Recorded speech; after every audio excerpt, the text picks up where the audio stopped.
Hello, my name is Stephen Jayson and I'm the managing attorney of the Jayson Law Group LLC, a law firm based in Union, New Jersey.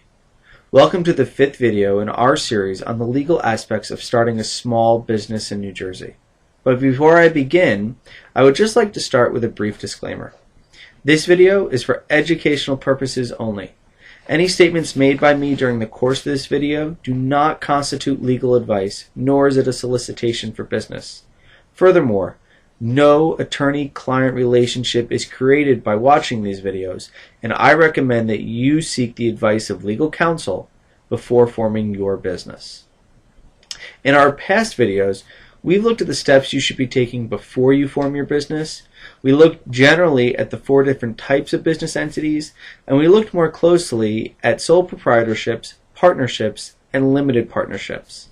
Today, we continue our exploration of partnerships by looking at limited liability partnerships, or LLPs. So what is a limited liability partnership? It is a business entity where all of the partners are protected from some of the liability. And in order to be a limited liability partnership in New Jersey, you must file a statement of qualification with the state of New Jersey. So just like the limited partnership where you need to file documentation with the state of New Jersey, you need to do the same thing for a limited liability partnership, which is different than a partnership or sole proprietorship where no such filing is required.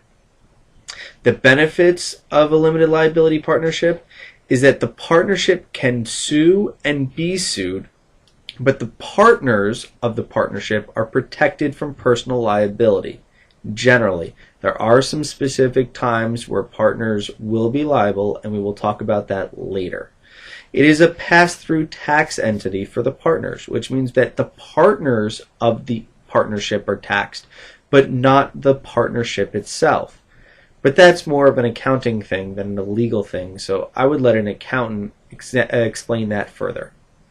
You can hire and fire employees, which is very nice because as your business grows, you're going to want to have the workforce that can grow with it.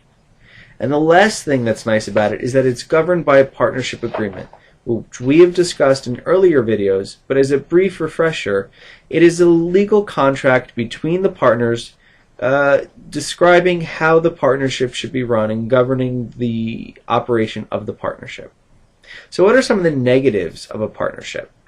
Well, it only protects the partners from some liability, as I keep saying, not all of the personal liability. And what liability doesn't it protect it from? It doesn't protect partners from general obligations. Think business loans. If the partnership takes out a business loan, the partners of the limited liability partnership would still be liable for the loan. It also must be approved in the terms of the partnership agreement. So if there's not language specifically in the partnership agreement that allows for the partnership to form as a limited liability partnership, you cannot form as a limited liability partnership.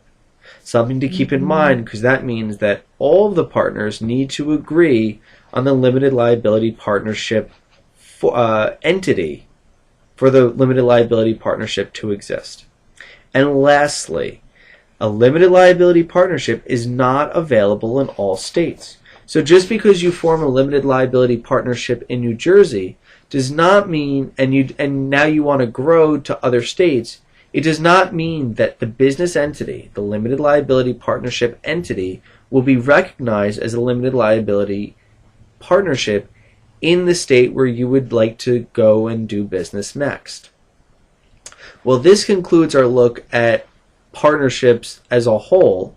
We still have to talk about limited liability companies and corporations. Until next time, good luck.